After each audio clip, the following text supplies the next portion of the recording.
Meus irmãos, vamos abrir a palavra de Deus no livro histórico segundo livro dos Reis, capítulo 22. Nós estamos hoje fazendo um culto comemorativo aos 500 anos da Reforma Protestante.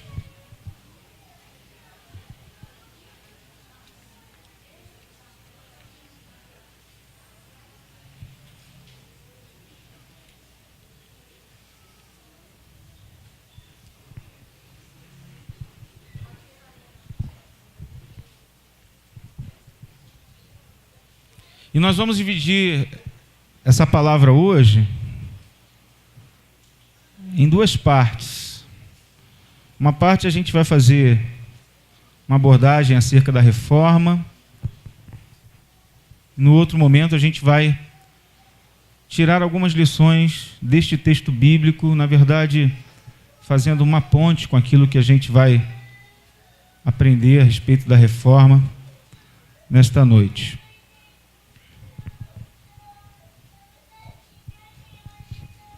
Eu queria muito ter preparado o hino Castelo Forte hoje para a gente cantar, mas infelizmente não foi possível, devido ao tempo mesmo, às correrias. Mas é importante, irmãos, que a gente lembre e pense acerca desse tema. Segundo Reis, capítulo número 22.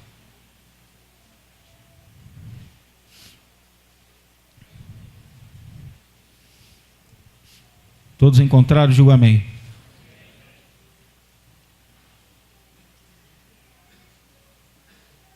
Diz assim a palavra do Senhor. Josias tinha 8 anos quando começou a reinar, e reinou 31 anos em Jerusalém. Sua mãe se chamava Gedida, filha de Adaías, de Boscate. Ele fez o que era reto diante do Senhor e seguiu todo o caminho de Davi, seu antepassado, e não se desviando dele nem para a direita, nem para a esquerda. No 18º ano do reinado do rei Josias, o rei mandou o escrivão Safã, filho de Azalias, filho de Mesulão, ao templo do Senhor, dizendo-lhe: sobe a Ilquias, o sumo sacerdote, para que contem a prata que se tem trazido para o templo do Senhor, a qual os guardas da entrada têm recebido do povo, e que só a entreguem na mão dos mestres de obras que estão encarregados do templo do Senhor, e que estes o deem aos que fazem a obra, aos que estão no templo do Senhor, para consertar os estragos do templo, aos carpinteiros, construtores e pedreiros, e que comprem madeira e pedras lavradas para consertar o templo. Porém, ninguém prestava conta da prata que lhes era entregue, porque assim agiam honestamente. Então o sumo sacerdote Ilquias disse ao escrivão Safã: achei o livro da lei no templo do Senhor. E Ilquias entregou o livro a Safã, e ele o leu. Depois disso, o escrivão Safã foi ao rei e lhe relatou: teus servos contaram a prata que foi achada no templo e a entregaram na mão dos mestres de obras que estão encarregados do templo do Senhor. Safã, o escrivão, falou ainda ao rei: o sacerdote Ilquias me entregou um livro. E Safã o leu diante do rei. Quando ouviu a leitura do livro da lei, o rei rasgou as suas vestes. Então o rei deu a seguinte ordem ao sacerdote Ilquias e Aicã, filho de Safã, e Aquibor, filho de Micaías, ao escrivão Safã e Asaías, oficial do rei: ide, consultai o Senhor por mim, pelo povo e por todo Judá, acerca das palavras deste livro que foi achado. Porque grande é o furor do Senhor, que se acendeu contra nós, pelos nossos pais não obedecerem às palavras deste livro, para cumprirem tudo quanto está escrito a nosso respeito. Amém. Até aqui. Vamos orar ao Senhor, pedindo a Deus que nos fale por intermédio da sua bendita e poderosa palavra. Eu queria pedir ao nosso irmão Rogério para fazer essa oração. Senhor, nós estamos na Tua presença e agora é um momento todo especial, onde o Senhor usa os Teus servos, os Teus filhos, para transmitir uma palavra, Senhor, interpretada, levada às nossas vidas, às nossas situações diárias. Desta maneira o Senhor fala conosco. E, ó Deus, nós Te glorificamos por este dia, Senhor, onde nós comemoramos estes 500 anos da Reforma e onde o Teu Filho vai estar falando sobre a importância, ó Deus, desta história, da Tua palavra, que o Senhor possa lhe encher com o Teu poder e da Tua graça, para que Ele possa comunicar-nos uma palavra, Senhor, vinda diretamente aos seus corações para os nossos, e que nós possamos, como Tua igreja, estar totalmente preparadas, com nossos ouvidos totalmente atentos, ó Deus, para que possamos guardá-la nos nossos corações. Assim nós te oramos. Amém. Muito bem. Em todo o mundo, irmãos, os 500 anos da Reforma estão sendo comemorados e lembrados. A apresentação das 95 teses de Lutero na porta da Catedral do Castelo de Wittenberg, em 31 de outubro de 1517, é um marco de um movimento de quase 2 séculos que alterou profundamente a história da igreja. Ou seja, o que foi marcado ali alterou significativamente, a história da igreja, num período de aproximadamente 2 séculos. E a ênfase nas Sagradas Escrituras e na salvação somente pela graça, mediante a fé em Jesus Cristo, ressaltada pela Reforma, continua relevante ainda hoje.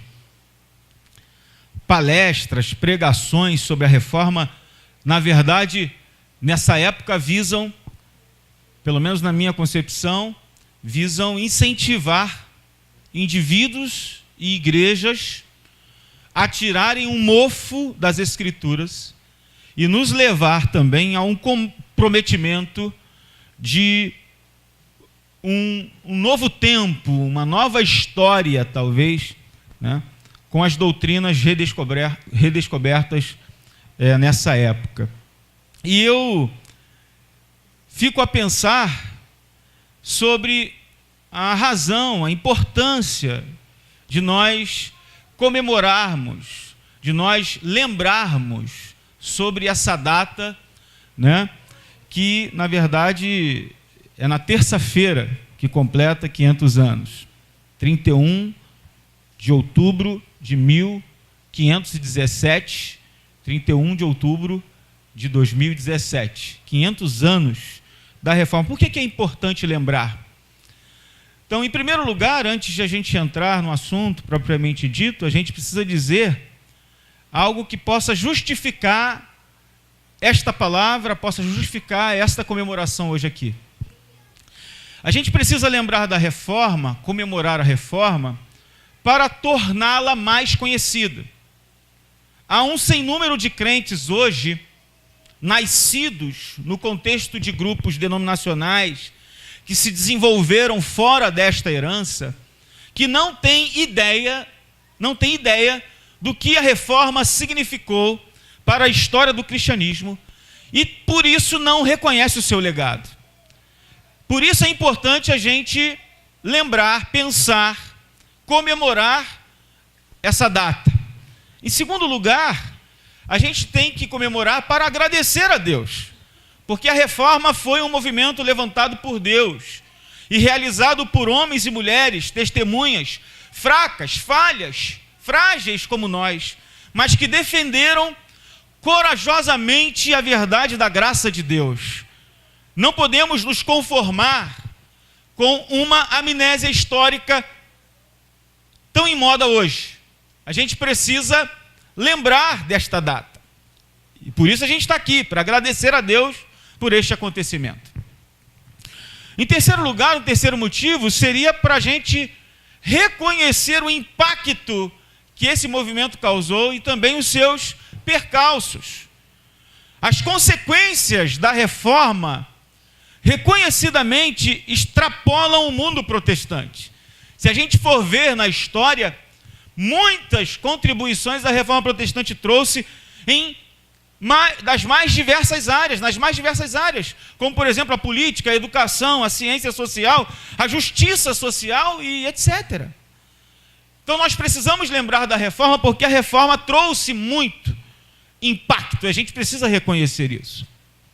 Outra coisa, talvez a mais importante,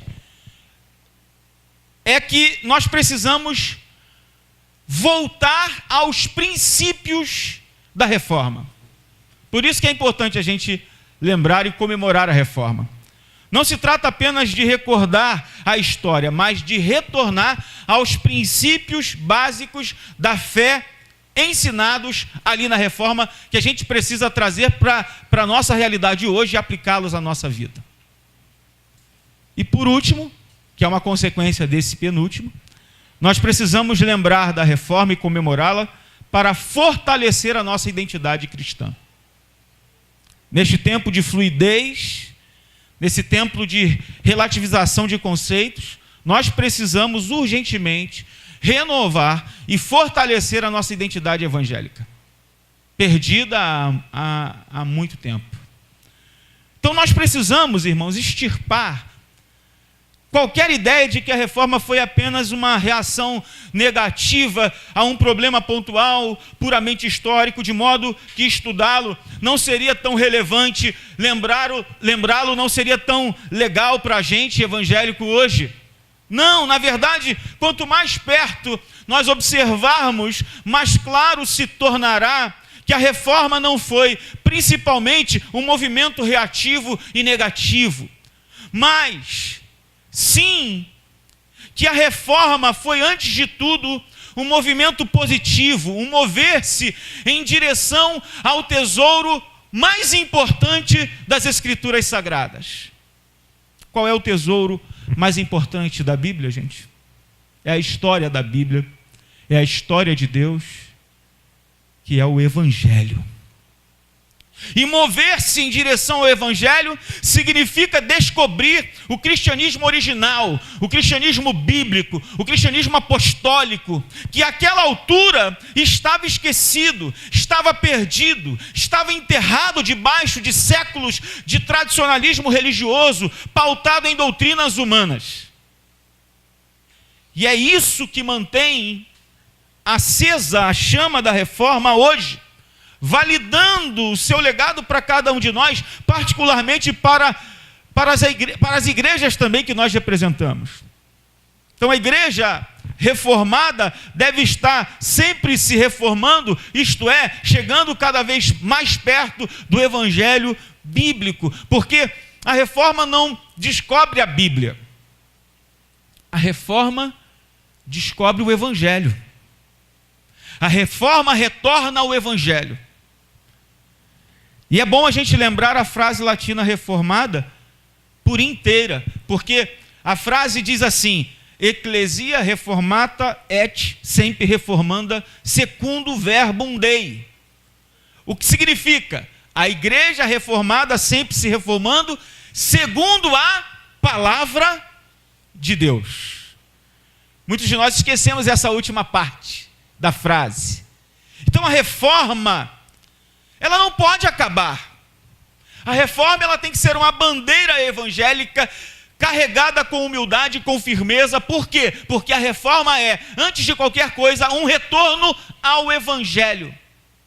Um retorno à principal mensagem da Bíblia, a mensagem central da Bíblia, que é a mensagem do Evangelho. E o que está no coração da Reforma Protestante? O que está no centro? O que é nevrálgico na Reforma?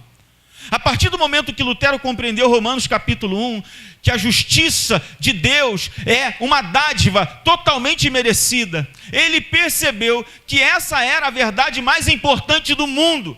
A verdade mais importante do mundo é de que a justiça de Deus é uma dádiva gratuita aos pecadores que se arrependem e que manifestam fé em Cristo Jesus. Quando Lutero descobriu isso, ele descobriu que essa é a mensagem mais importante do mundo. A doutrina da justificação estava no coração da Reforma, tendo-a como elemento mais essencial. Em outras palavras, o debate sobre a justificação do homem diante de Deus era a questão mais significativa do século XVI. A verdade bíblica sobre a condenação do homem que está fora da justificação de Deus precisa ser pregada, precisa ser ensinada na igreja moderna. Haja vista ser o foco central do Evangelho, o livramento de pecadores do juízo eterno de Deus. Porém, não era assim que a Igreja Católica Romana pregava. Ela afirmava que a justificação é pela fé, mas com adição das obras. E os reformadores argumentaram que a justificação é pela fé somente, sem adição de quaisquer outra coisa. Então, o que ensinava a igreja romana acerca da justificação? Ela argumentava que a justificação é através da fé. Sim, ela argumentava isso. A igreja romana argumentava que a justificação é através da graça de Cristo. Sim, ela dizia isso. A igreja romana argumentava também que a justificação é por meio de Cristo. Nós não somos honestos quando nós dizemos acerca da Igreja Católica Romana que ela não pregava a fé, não pregava a graça e não pregava Cristo. Porque eles pregavam Cristo, fé e graça. Sim. O problema é que eles não pregavam Cristo, a fé e a graça como os únicos meios de salvação. A fé, diziam eles, é a iniciação, o fundamento, a raiz da justificação. E a igreja ensina que a graça é necessária para a justificação. A igreja também afirma que a expiação de Cristo é necessária para a justificação. Eles ensinam isso. Só que a igreja católica não cria e não crê que a justificação seja pela fé somente, pela graça somente e por Cristo somente. A igreja romana ensina que a justificação é através da fé adicionada das obras, que a justificação é através da graça adicionada dos nossos méritos, que a justificação é através de Cristo adicionado de nós mesmos. Então ela defendia aquilo que os teólogos chamam de sinergismo. Sinergismo. Deus faz a sua parte e nós fazemos a nossa parte. Só que os reformadores bradaram contra isso. Os reformadores rejeitaram a ideia de que o homem possa executar boas obras. Os reformadores bradaram e rejeitaram contra a ideia de que os homens podem produzir méritos ou exibir qualquer tipo de justiça pessoal necessária para a salvação. Não, eles diziam, isso é impossível. E os pontos doutrinários de união da reforma foram conhecidos como os 5 solas. Nós estamos estudando aqui semanalmente os 5 solas ao longo desse mês. Terça-feira que vem eu convido você a estar aqui para aprender sobre o último sola, que é o soli Deo Gloria. Estudamos todos os solas, sola fides, que diz somente a fé, sola gratia, que diz somente a graça, solus Christus, que diz somente Cristo, sola Escritura, somente as Escrituras. E agora na terça estudaremos soli Deo Gloria, somente a Deus a glória. E o que é essa doutrina da justificação? O que esses solas ensinam para cada um de nós? A justificação era uma declaração divina. E ela é uma declaração divina de que a justiça de Cristo, e somente a justiça de Cristo, é atribuída àquele que crê para a sua salvação. Não há justiça em nós, não há mérito em nós, não há nada em nós que nos faça aproximar de Deus. Nada que o homem faça ou produza consegue aproximá-lo de Deus. Segundo, quem crê somente pela graça de Deus. Pela graça. Por meio da fé. Isso não vem de nós, é dom de Deus, para que ninguém se glorie, disse Paulo aos Efésios. Nós cremos porque a fé é um dom vindo da parte de Deus, é uma dádiva de Deus, vem por meio da pregação do Evangelho. Então a justiça de Cristo que nos aproxima de Deus, e nós que cremos por causa da graça de Deus.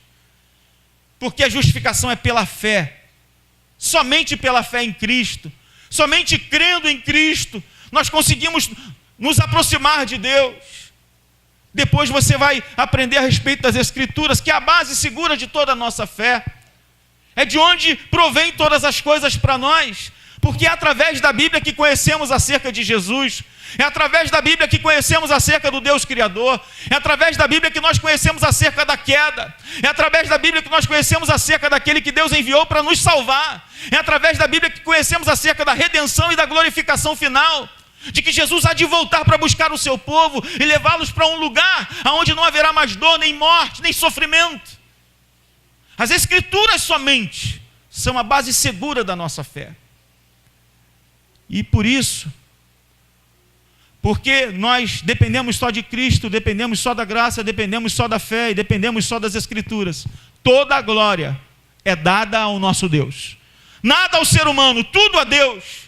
Seja todo homem mentiroso e Deus verdadeiro, só Ele é digno de receber toda a honra e toda a glória e todo louvor. E enquanto a Igreja Católica Romana vê a salvação como resultado de um processo de observações de sacramentos, iniciando com o batismo como a causa instrumental da sua salvação, nós acreditamos e argumentamos que a salvação e a causa instrumental da justificação não são os sacramentos ou quaisquer obras humanas, mas o ato de justiça imputada de Deus ao pecador que se rende e crê em Jesus Cristo somente. E a isso nós damos o nome de monergismo. A Deus pertence a salvação, que contraria aquilo que é o sinergismo, pregado, ensinado pela igreja medieval, pela igreja romana na época de Martinho Lutero e dos reformadores. Um teólogo chamado R.C. Sproul diz: Lutero argumentou a partir da Escritura que a justificação é, do princípio ao fim, uma obra de Deus. É somente através da fé que o homem pode abraçar a graça de Deus sem qualquer crédito para si mesmo. Trocando em miúdos, o que se pregava na época de Lutero era que a cura gradual do pecado, o desempenho e o merecimento, o sinergismo, os méritos humanos e a justificação eram algo dentro do homem, intrínseco ao homem, que fazia com que esse homem fosse salvo. E Lutero, os reformadores e nós continuamos defendendo o contrário disso, que a graça salvadora, o monergismo, os méritos de Cristo, a fé como um dom de Deus e a justificação como um ato divino de salvar pecadores arrependidos que manifestam fé na pessoa e na obra de Cristo crucificado, morto e ressuscitado. É isso que de fato salva alguém e traz segurança, porque se a nossa segurança de salvação está em nós, nós não temos segurança alguma, mas se a nossa segurança está em Cristo, na fé, na graça, na palavra, nós temos segurança, nós somos salvos, seguros e satisfeitos, porque Cristo, Ele garante para nós a salvação até o fim. Aquele que começou a boa obra há de terminá-la, há de concluí-la. Se a justificação somente pela fé é o elemento essencial da reforma, e é aqui que eu quero chegar com os irmãos, a autoridade suprema da Bíblia é o meio pelo qual a gente aprende tudo isso. Para obter uma reforma substancial, foi necessária a defesa de Lutero de que as Escrituras são a única base segura para a convicção da fé. Por isso ele disse, somente a Escritura. Somente a Escritura. A Bíblia precisa ser reconhecida como autoridade suprema e autorizada a contradizer e anular todas as outras afirmações, ou a própria Bíblia será anulada. Ou seja, a reverência pela Bíblia e o reconhecimento de que ela tem alguma autoridade jamais seriam suficientes para possibilitar a reforma. Somente a Escritura, o sola Escritura é uma chave indispensável para a mudança profunda e saudável no seio da igreja. Irmãos, eu não tenho dúvida alguma de que Deus me chamou para o ministério para ser um perpetuador desse legado aqui. Eu não tenho dúvida alguma de que o meu ministério ele precisa ser marcado por uma solidez na área da pregação do Evangelho. Eu não tenho dúvida alguma de que a igreja do Senhor Jesus Cristo, ela só tem um alicerce firme, forte, sólido, quando a palavra de Deus é pregada na igreja, quando ela é exposta, quando ela é interpretada, lida, aplicada à vida. Eu não tenho dúvidas de que é assim que tem que ser. Então, o culto sem palavra, uma igreja que não tem palavra, é uma igreja que não tem alicerce. Um crente e uma crente que não tem as Escrituras como a base da sua vida, ela não vivencia mudanças profundas, transformações profundas, não tem saúde espiritual.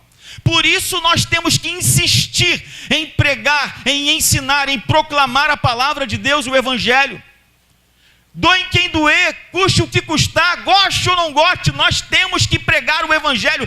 Eu não tenho autorização, segundo a palavra de Deus, para falar outra coisa deste púlpito, senão o Evangelho, senão a palavra.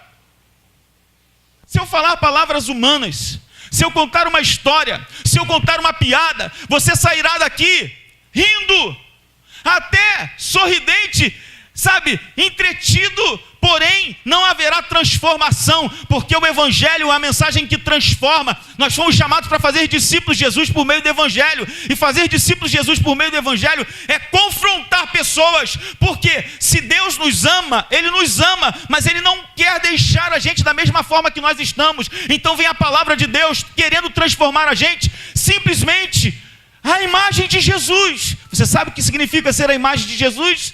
Significa ser um discípulo de Jesus, significa fazer o que o mestre fez, pensar como o mestre pensou, andar como o mestre andou, olhar como o mestre olhou. É assim que a gente tem que ser. E como que nós seremos transformados por palavras humanas? Como que nós seremos mudados por palavras humanas? Como que nós teremos essa mudança, essa transformação na vida com palavras humanas? Só a palavra de Deus é suficiente para transformar e trazer saúde a cada um de nós e nos fazer discípulos verdadeiros de Jesus.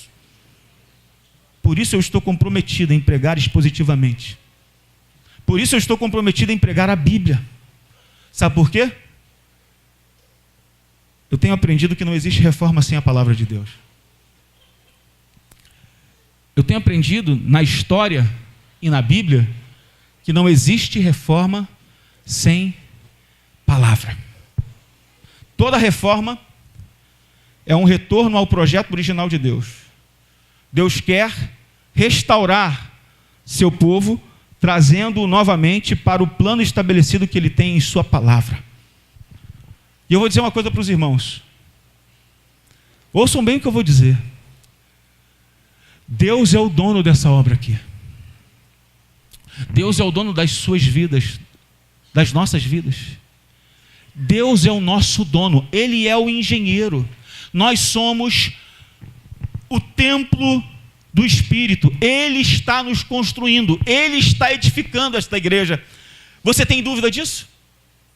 Ele é o dono, Ele é o verdadeiro reformador de cada um de nós. Deus é o mestre da obra. Pense numa reforma de uma casa. O que acontece numa reforma de uma casa? Quando o engenheiro chega, quando o mestre de obra chega, quando o construtor chega, ele observa a casa, ele percebe onde estão as coisas defeituosas, que precisam ser reparadas, aquilo que precisa ser descascado, aquilo que precisa ser pintado, aquilo que precisa ser rebocado, aquilo que precisa ser destruído para depois ser construído novamente.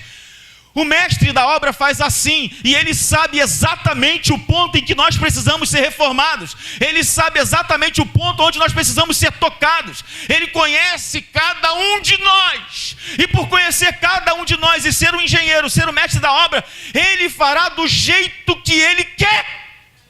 Do jeito que ele quer, do jeito que ele estabeleceu, porque a obra é dele. A obra é dele. E eu vou dizer que não existe ninguém que tenha maior interesse do que Deus em reformar e renovar a sua aliança com o seu povo. Ele quer renovar, Ele quer reformar, Ele quer renovar a aliança que Ele tem com o seu povo. E quando Deus deseja implementar uma reforma, Ele usa a palavra. Do ponto de vista teológico, dentre os vários aspectos que se percebe numa reforma bíblica, o que mais chama atenção é o impacto da leitura, da exposição das Escrituras e o seu papel na transformação de indivíduos, igreja e sociedade por inteiro. E essa herança, ela não foi inventada pelos reformadores. Não é uma invenção humana. Antes dos reformadores, durante séculos, a leitura das Escrituras foi determinante para o desencadeamento de transformações significativas na história, irmãos.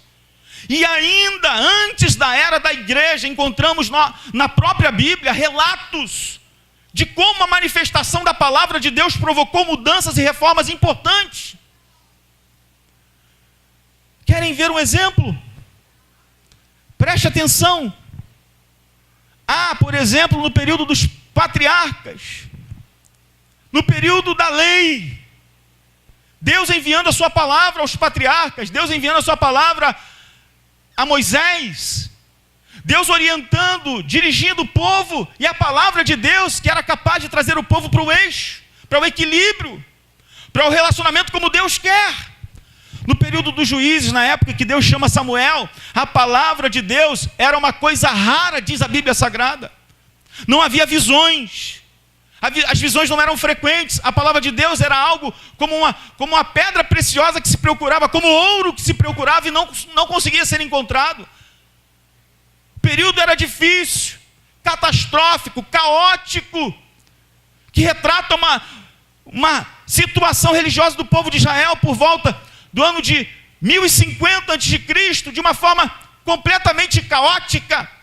E então Deus vem com a sua palavra e chama um jovem chamado Samuel.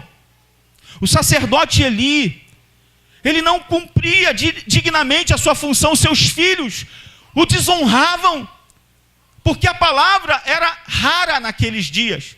O povo se afastara de Deus.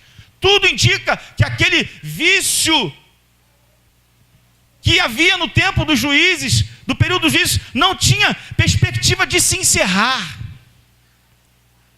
Um ciclo vicioso terrível. Contudo, nos capítulos finais, nos versículos finais do capítulo 3, nós somos informados de que o Senhor manifestava a sua palavra a Samuel. Ele se manifestava ao povo e todo Israel reconheceu que Samuel era um profeta de Deus e que a palavra de Deus estava na boca de Samuel. Como percebemos na narrativa subsequente do livro de Samuel, essa mudança teve um impacto tremendo na vida do povo de Israel, rompendo aquele ciclo vicioso, porque a palavra de Deus tem poder para quebrar cadeias. Deus, por meio da sua palavra, irmãos, vence tudo, vence absolutamente tudo. Eu creio que a palavra de Deus é martelo que esmiuça a penha. Eu creio que aquele que é o mais cético dos homens pode ser convencido e quebrado pela palavra de Deus. Eu me lembro quando alguém disse uma vez que foi pregar em determinado lugar e um homem o procurou e disse assim: olha, ele pregou numa outra igreja, e o homem disse assim: eu conheço a sua história. E as pessoas costumam dizer que você é um pregador sensacionalista. Agora, não adianta vir pregar palavras sensacionalistas para mim, não, porque eu sou difícil de chorar. Eu não me quebranto facilmente. Você jamais conseguirá tirar uma lágrima de mim, disse aquele homem ao pregador. E o pregador era um pregador sério, um pregador da palavra, comprometido com o evangelho. E aquele pregador não soube o que dizer e falou assim: olha, eu não tenho nada para dizer para o senhor, apenas uma coisa, eu te recomendo que o senhor abra o seu coração para a pregação da palavra. E começou a pregar. E disse que aquele homem estava no primeiro banco como quem queria afrontar o pregador. E o homem fiel às Escrituras começou a pregar a palavra de Deus fielmente, ponto por ponto. E sabe o que aconteceu? Enquanto ele pregava a palavra de forma fiel, o Espírito Santo, que é aquele que usa a palavra como espada, ele cortou o coração de quem estava ouvindo e começou a manifestar momentos de emoção no seio da igreja, como aconteceu em outras situações que eu vou dizer aqui. E aquele homem que estava na frente do pregador ouvindo não conseguia se conter. Ele quis tapar os olhos e a lágrima pulava pelo outro. Sabe por quê? Porque eu não tenho o poder de emocionar e causar nenhum tipo de comoção no seu coração. Mas eu acredito que quando eu estou pregando a palavra de Deus, o Espírito aplica a ela a sua realidade, a sua vida. E Ele promove em você um verdadeiro avivamento, trazendo você para aquilo que Deus quer. Eu não tenho dúvida disso. Porque Deus sempre faz isso por meio da sua palavra. Foi assim no período também pós-exílico. A lei foi mediada por Esdras. Enquanto ele pregava, leia no livro de Neemias. Mandaram trazer o livro da lei, ele leu num púlpito de madeira. Enquanto ele pregava, os levitas iam no meio do povo interpretando as Escrituras. E de repente, do nada, começou a acontecer uma comoção geral. As pessoas começaram a chorar, porque estavam ouvindo a palavra de Deus. E aquilo fazia sentido para as suas vidas. E eu queria pensar com os irmãos acerca também do próprio Senhor Jesus. E como a palavra de Deus, como o verbo de Deus, ele se faz carne. Como a revelação mais perfeita de Deus aos homens, ele se encarna. E aqueles que estavam como que num deserto, dizia João Batista, que ele era a voz do que clama no deserto, preparando o caminho do Senhor. Ele prepara o caminho então para a palavra de Deus chegar. E a palavra de Deus é manifesta, o verbo de Deus se encarna. A mais perfeita revelação de Deus se encarna, porque Deus fala. Deus sempre fala, irmãos.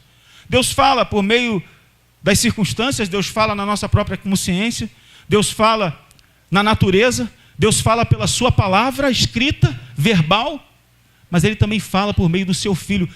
Nas épocas do Antigo Testamento Ele falava por meio dos profetas, mas naquele tempo Ele estava falando por meio do próprio Senhor Jesus, que é a palavra de Deus. Irmãos, não foi diferente no período da Reforma Protestante. E também dos avivamentos que aconteceram depois. A autoridade das Escrituras se manifestava em toda a doutrina e exposição bíblica desenvolvida por aqueles homens. E é por meio da palavra que a gente gera uma igreja que de fato glorifica a Deus. E é por causa disso que eu queria concluir esses minutos falando acerca do texto que nós lemos hoje. O texto que nós lemos hoje fala acerca de Josias, um rei que implementa poderosas reformas em Judá. Ele tinha apenas 8 anos de idade, recebeu um legado não muito bom do seu pai e do seu avô, e mesmo assim, começando a reinar com 8 anos, tendo 16 anos, ele toma uma decisão de seguir ao Senhor. E a Bíblia vai dizer que ele era alguém que caminhava de forma reta diante do seu Senhor.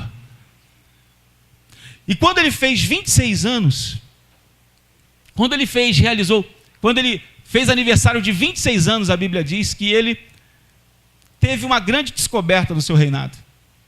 Por quê? O impressionante de tudo é que o livro da lei estava extraviado dentro do templo. O livro da lei de Deus estava perdido dentro da casa de Deus.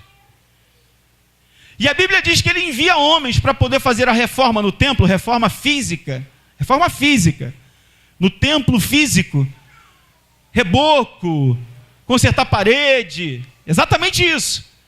E quando de repente eles estavam fazendo essa reforma, encontraram o livro. Encontraram o livro, leram o livro, talvez não tenham nem se dado conta de que livro era, levaram à presença do rei e leram o livro perante o rei. E é exatamente aqui que a gente encontra algo extraordinário, porque quando leem um livro para ele, Safã lê diante do rei, bem provavelmente leu uma passagem do livro de Deuteronômio, embora alguns historiadores digam que ele não encontrou só Deuteronômio, encontrou todo o Pentateuco, mas ele lê Deuteronômio. Quando ele lê, o rei chega à conclusão do porquê que eles estavam naquela situação de calamidade. Porque toda desobediência à palavra de Deus, irmãos, gera catástrofe. Toda desobediência à palavra de Deus gera um período de caos. E aí então ele rasga as suas vestes. Ele tem uma atitude louvável ao expressar o seu desejo de ouvir o que o livro dizia. E depois de ele ouvir o que o livro dizia, ele rasga as suas vestes. Ele se quebranta. Ele se humilha diante de Deus. Ele pede perdão, ele se arrepende. Porque a reforma, ela é um despertar da palavra de Deus no coração das pessoas. Quando nós ouvimos a palavra de Deus, e somente a palavra de Deus, nós temos a possibilidade de sermos despertados nos nossos pecados, nos nossos erros. Porque a palavra de Deus é como que um espelho para cada um de nós. É ali que nós nos enxergamos. É ali que Deus nos confronta. E quando somos confrontados, nós nos arrependemos. E se nos arrependemos, somos restaurados, somos renovados, somos reformados. A Bíblia lida, a Bíblia estudada, a Bíblia amada, é uma bênção para uma nação, é uma bênção para um indivíduo, é uma bênção para uma igreja. Mas a ausência da Bíblia é uma calamidade. Calamidade nacional, uma calamidade na igreja, e uma calamidade na vida particular da pessoa. Você quer observar se a pessoa é uma pessoa saudável, se é uma pessoa que produz, uma pessoa que de fato prospera na obra de Deus? Observe a vida dela e veja se ela ama a palavra, veja se ela lê a palavra, veja se a Bíblia Sagrada para ela é um objeto de amor. Veja, não é. E quando há ausência da palavra, tudo se torna árido, tudo se torna sem vida.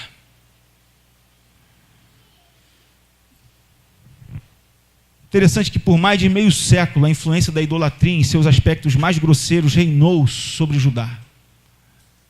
As pessoas apóstatas ignoravam a lei divina, que os acusa também fielmente de seus pecados.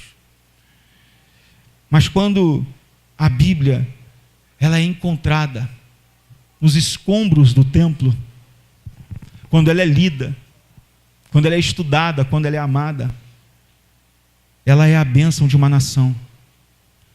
Ela é uma bênção de uma pessoa.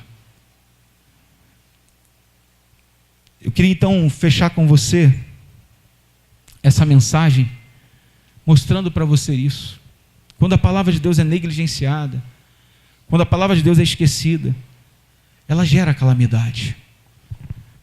Agora, as mais marcantes descobertas da palavra de Deus, muitas vezes ela tem conexão com o templo. E é aqui que eu queria fazer um link com você para algo que a gente sempre tem ressaltado, da importância de nós não abandonarmos os cultos da nossa igreja. a importância de nós não abandonarmos as reuniões dos crentes. Porque é exatamente aqui onde a palavra é descoberta.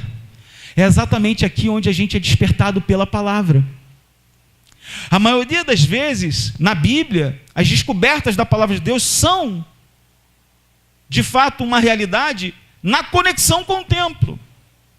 Quando as pessoas estão no templo, e é claro e óbvio que isso não deve acontecer só aqui, mas é aqui que nós somos encorajados. É aqui que nós somos instruídos. É aqui que nós somos orientados. Porque há uma coisa interessante, irmãos, que muitas pessoas não se dão conta disso, é de que a palavra de Deus, ela deve ter livre exame, mas não significa necessariamente que a gente tem que ter uma liberdade para interpretá-la, ou seja, livre interpretação. Eu não preciso da igreja, eu não preciso do pastor, eu não preciso do líder, eu não preciso de ninguém, eu não preciso do meu irmão, eu não preciso da comunidade, não preciso da minha família para entender, para estudar, para ler a palavra. Não, tem que ter livre exame. Por isso que a palavra de Deus está na mão de cada um de nós, das mais diversas formas, cores, tamanhos, modelos. Todos nós temos a Bíblia nas mãos, mas nós não temos que ter apenas a Bíblia nas mãos. Nós temos que ter a Bíblia no nosso próprio coração.